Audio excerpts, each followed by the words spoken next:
Welcome back.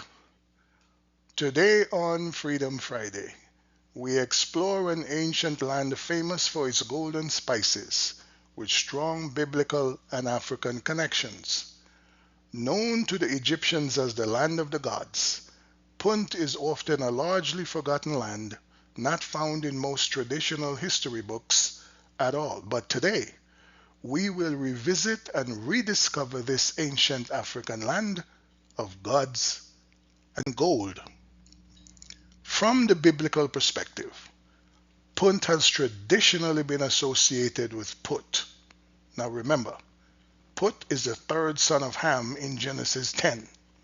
So in this view, although the scriptures have not identified any of his descendants, there are no descendants of Put listed in Genesis.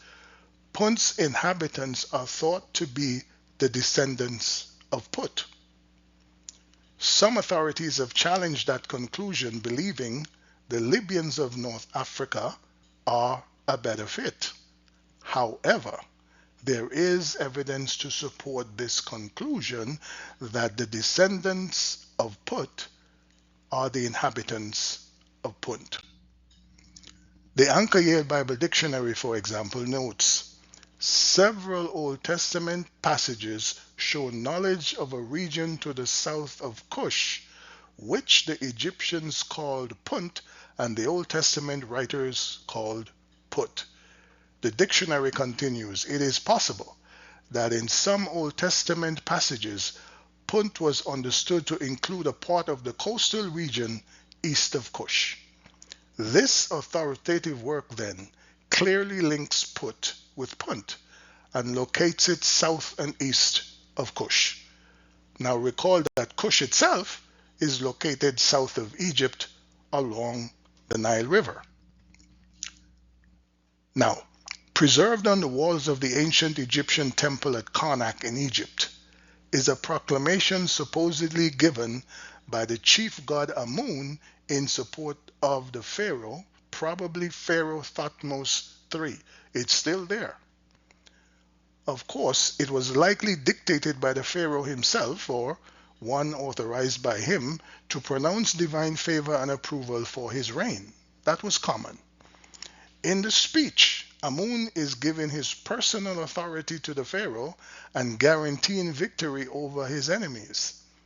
It reads, the last sentence, I am allowing you to crush all of the barbarians of Nubia, all the way to the people of Put. All is in your hand. So, notice first, the text explicitly names the people of Put alongside Nubians and other desert groups, treating them not as a mythical land, but as a recognizable population subject to Egyptian royal ideology. So, this directly supports the long-standing identification of Punt with Put. Second, the geographical location of the inscription is unmistakable.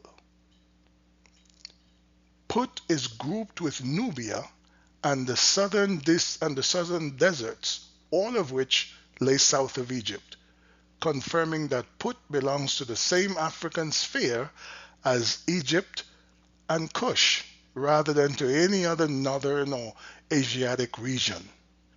And third, by embedding Put within a formal state document supposedly spoken by Amun himself and carved into the walls of Egypt's most sacred temple, the text establishes the historical reality of Put as a people and place known to imperial Egypt, not a late biblical invention or symbolic name. So taken together, the evidence demonstrates that the biblical genealogy of Ham, Egypt, Cush, Put, and Canaan his sons in the Bible accurately reflects the ancient African geopolitical world recognized by Egypt in the second millennium BC. Therefore, it lends strong historical credibility to Put as a real African people firmly rooted in the land south of Egypt called Punt. But notice something else. The inscription observes that Put or Punt lies south of Nubia in the land that is now Ethiopia. The greatest African historian of all, Sheikh Anta Diop, confirms this location of Punt and its importance to the Egyptian people. In his work, The African Origins of Civilization, page 148, he wrote, Ethiopia was the land of the gods of the ancestors, the land of Punt, of legitimacy, the early habitat of the race according to the most authentic Egyptian traditions. Gerald Massey, one of the ablest of Egyptian scholars, noted in his book, Ancient Egypt, the Egyptians also preserved traditions of Tanuta, he says, the holy land that was known by the name of Punt or Puanta. Clearly, the Egyptians regarded Punt with reverence as the land inhabited by the gods and the ancestral home of the Egyptian people, the place of their origins in Black Africa. Historically, not only did the Egyptians refer to Punt as the land of the gods, they also called it the land of gold. Gerald Massey, the English scholar I just referred to earlier, he notes that one of the variations of the name Punt is Puanta, meaning land of gold. Several notable expeditions were sent to Punt to trade for gold. The most well-known and documented Egyptian expedition is that of the most famous female pharaoh, Hatshepsut, in the 15th century BC. Hatshepsut is sometimes identified as the pharaoh's daughter who rescued Moses from the Nile. Pharaoh Hatshepsut's record of the expedition to Punt is preserved most vividly in the reliefs and inscription of her own temple at a place called Deir el-Bahri. It stands as one of the most detailed accounts of long-distance trade in ancient Egypt.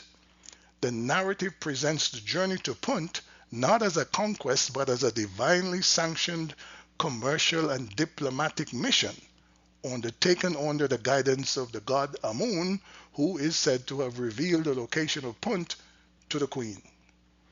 The reliefs depict Egyptian ships arriving at a prosperous and fertile land,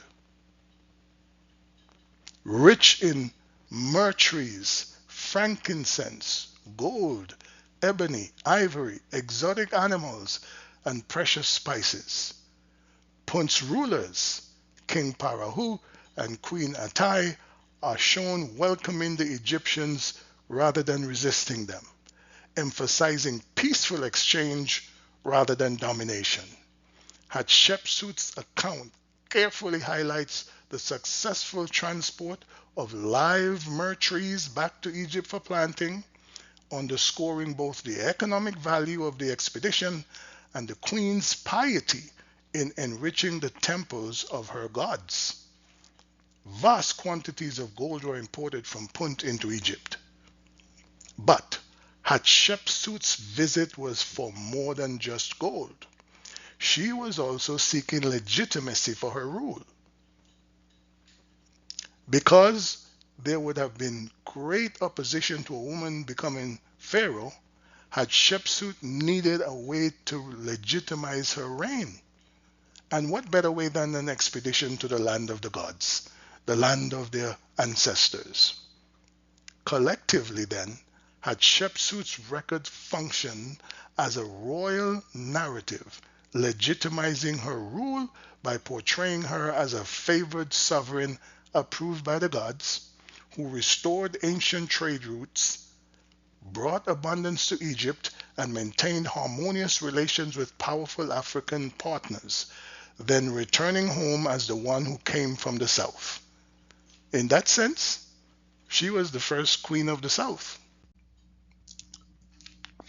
Another famous expedition to Punt is one organized by King Solomon of Israel and Hiram, king of Tyre, who sent a joint expedition to a place the Bible calls Ophir and returned laden with gold. The narrative is found in 2 Chronicles 8:17 and 18. Then Solomon went to Ezion Geber and Elath on the coast of Edom, it says, and Hiram sent him ships commanded by his own men, sailors who knew the sea. These, with Solomon's men, sailed to Ophir and brought back 450 talents of gold, which they delivered to King Solomon. Ophir is believed to be the land of Punt. The Lexham Bible Dictionary says Ophir may have been located along the northeastern coast of Africa. It is the same place as Punt, where Hatshepsut acquired gold for Egypt. This profitable maritime trade could not have been possible, says the dictionary, without the support of the Queen of Sheba, whose visit is recorded in 1 Kings 10. So not only is Punt the same as Ophir, the domain of the Queen of Sheba in the time of Solomon, but her visit to Jerusalem is likely what led to the expedition sent by Hiram and Solomon to Punt, or Ophir, returning with vast quantities of gold for Solomon and Hiram, as Hatshepsut did for Egypt. Lastly, Punt has a central place in attempts by European scholars, an unfortunate place in attempts by European scholars, including theologians and Bible commentators, to deprive Africans of their historical heritage by claiming that the advanced societies of ancient East Africa, like Punt and Egypt, were developed by white people. To achieve this goal, they actually literally invented a whole new category of people they referred to as pure Hamites, or white people. In so doing, they claim to be the true descendants of Ham, the biblical father of the African people. But in contrast with the black Africans whom they called true Negroes, they were the pure Hamites. This term pure Hamites is particularly odious because what it does is to strip a selected group of Africans, East Africans to be precise, of their blackness and replace them with white skins in order to claim credit for their achievements. The rest of Africa, especially West and Central Africa, the region from which many of the enslaved people in the transatlantic slave trade were taken, were the true Negroes.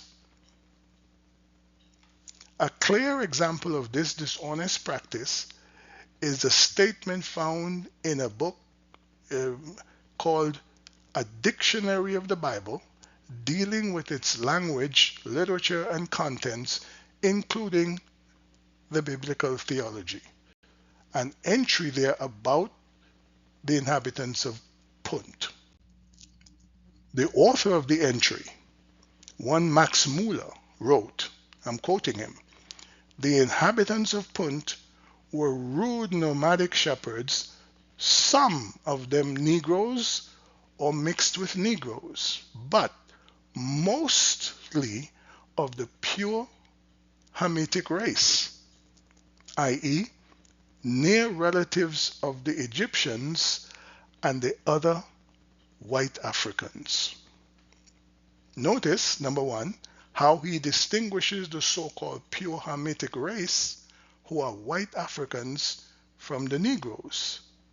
And two, how he associates these white Africans with their near relatives who supposedly built and occupied the black African empire of ancient Egypt. These were the same people who they claim mostly occupied Punt and the other advanced societies of East Africa. In reality, folks, there was never any such group as pure white Hamites. This is a complete fabrication, developed to claim credit for African achievements and support the false narratives that Africans have not made any contributions of note to world history. Biblically, Ham's descendants were black, and that is how history properly recognizes them.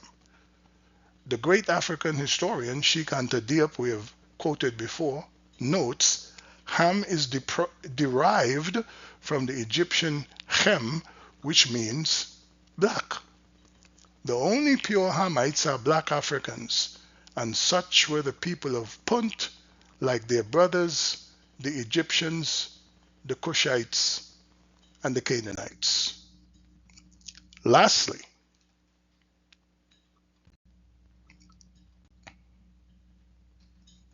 the land of Punt is another of the ancient societies that have been deliberately overlooked, but it played a pivotal role in biblical and secular history. Despite all attempts to suppress knowledge of their existence or to claim credit for their achievements, we continue to find evidence of their presence, and we are continually amazed at the variety, complexity, and impact of ancient Africa, its connections and alignment with the biblical record, and its role in the foundation events of human habitation since the beginning of time. Thanks for joining me this week. We've gone a little longer than usual. Let's meet again next week for another episode of Freedom Friday, where we examine the Bible and history to rebuild ancient African heritage and foundation and reclaim the stolen identity of its people. Until then, walk good, keep looking up, stay free. Remember, a people without a historical consciousness of God's presence among them is just a population. We have nothing to fear for the future if we remember God's leading in the past. This is Freedom Friday, where we tell the whole story.